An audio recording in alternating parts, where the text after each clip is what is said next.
My petticoat is 3 yards of fabric and it's tied on, so my petticoat would fit anybody, regardless of their size. My pockets are tied on. Holy cow. Everything's got tied a lot up. of My layers of socks, stuff there. they're held up with a garter because there's no elastic. Right, so added bed, yeah. Right, they're held up. The short gown is expandable and it's pinned. It's pinned down, there's no buttons. The only time you find buttons on women's clothing is really specialized garments like ball gowns, riding jackets, that kind of thing. That the rich would have had. Right. And unfortunately, that's what remains in museums because the working class clothing was used to death. Yes. You know, you'd constantly use it when this was no longer workable. Like here, now starting to wear out, I'll cut this off, roll it down, make a shorter apron. When it becomes no longer workable, then it becomes dishcloths or pilches for a diaper. Until it can't be used. Right, right. That was life. Right, You didn't toss it away and buy a new one like. right. So everything is, you know, functional and constant going. And when we find something that is working class, we go crazy. You know, there's Guess you would, a yeah. short gown in Chester County Historical Society. We've all been to see it. You know, it's like, oh my gosh, there's a working gown in here. Let's go look at it. Everything that we wear is produced from patterns that are original patterns, original directions or guidelines to make clothing. The tents are reproductions of originals. Everything is reproductions of originals. Thank you. You're welcome. Enjoy. Hang around because you know there's. Pretty good. They're going to do a small tactical. Are you an officer? Yes, I am. I'm a lieutenant Right. in rank. I'm adjutant of the 225 years. battalion. Okay, so your role is as a That's lieutenant. exactly right. Right, what I'm dis- lieutenant. What distinguishes your lieutenancy? Well, Thank you. two You're things. welcome. I have an epaulette on my left shoulder, and the color of my cockade over here is If I may ask, my lady, where your lesser half is? He was just Right here a minute ago. All right, I'll talk. Thank you. Oh, he's So- out on the Trace Road. Thank you. Yeah, there's different nuances between the ranks. A captain would have a yellow cockade, 2 bars. Anything higher, like a major or a colonel or something like that, would have a red cockade. He would have bigger bars. Okay. The non-com, the sergeant, for example, would have just 1 red bar on his right shoulder. A corporal would have a green bar. Okay. So they did have this distinguished ranks, but then that all changed later on in the war. Because what we're talking about right here is earlier war, Okay. 1778. 1777, 78. Okay. Yes. All right. At that point, did they go to striping or the more modern day striping or? Well, the uniforms changed completely. You're seeing me in a brown and red. This is significant to the Pennsylvania regiments. Us being obviously 6th Pennsylvania, ours is brown with red. 2nd Pennsylvania would be brown with green. Later on in the war, when the Continental Army was formed, now we're at this point are state troops, and then we're amalgamated into the quote Continental Army. Then Okay. you're looking at the blue coats with the red facings. And Okay. then the bars then have changed also, because then later on you're looking at sergeants with white bars, lieutenants with gold bars. It's all different. Okay. Where she is. Maybe she went out to be inspected. This would have been the tent of This is an officer's marquee. officers. Right. Any From particular? Major on up. Okay. Whoops, he scored. Yeah, it's grown up unarmed.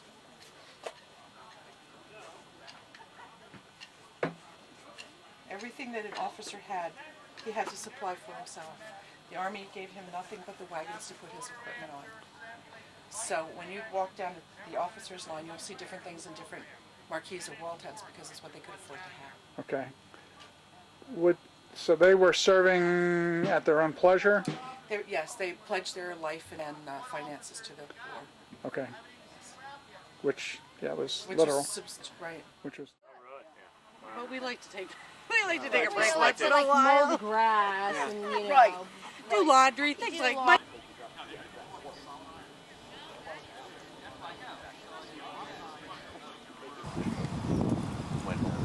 Yeah, so that doesn't help you. The guy who's running your Especially when they're camping part of the war? Backyards of those people. Refugee population living out in Lancaster, New York area.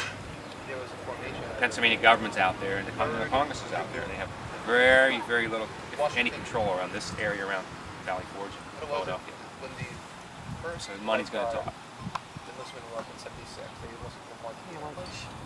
Yeah, I mean, they take all the scouts. And they were provided by the government. Individual soldiers did not purchase their That own was uniforms. the theory.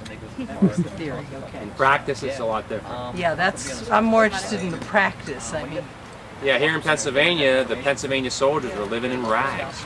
And Anthony Wayne, their commander, was very upset, and he wrote to the Pennsylvania government and said, you know, where are our uniform coats? He's kind of like what he's wearing, blue with white facings. And he says, well, you're supposed to have white metal buttons, which is this pewter. And he says, we haven't got the buttons, so we thought we'd wait to give you the coats till we got the buttons. For the night when I came back bright and early this morning. So how'd you do on the SATs?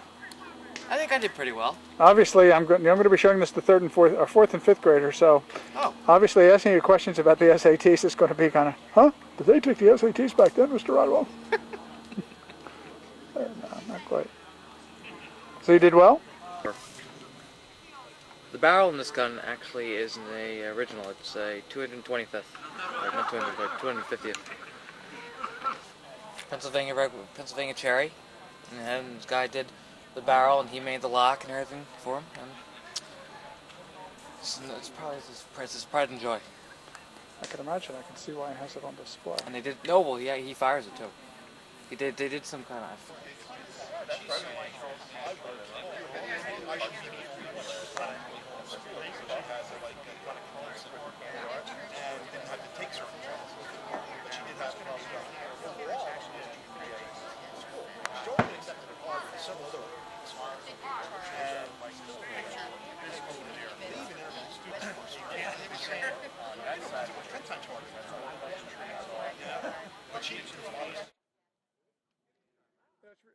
I find it fascinating. I teach fourth grade, and we don't get too much into history, but it's something which, you know, when you read about history in the books as a kid, and even as a high schooler.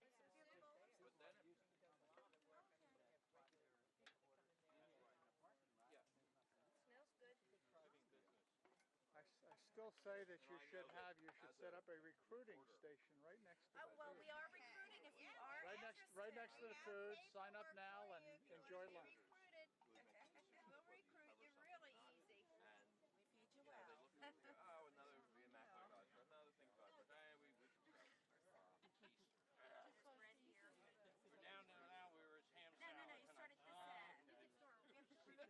feed you well. No,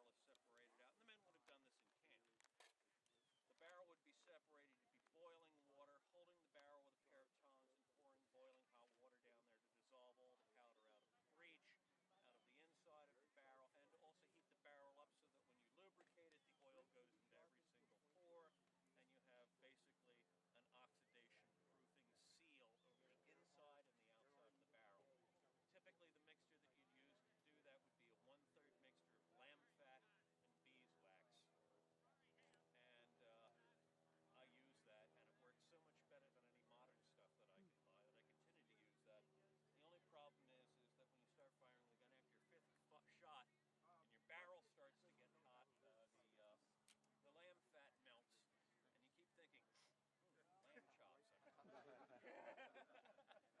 Thank you very much for your time. I'm going to go eat lunch now, folks. Please feel free to go to the rest of the camp, visit the marquee, talk with the officers.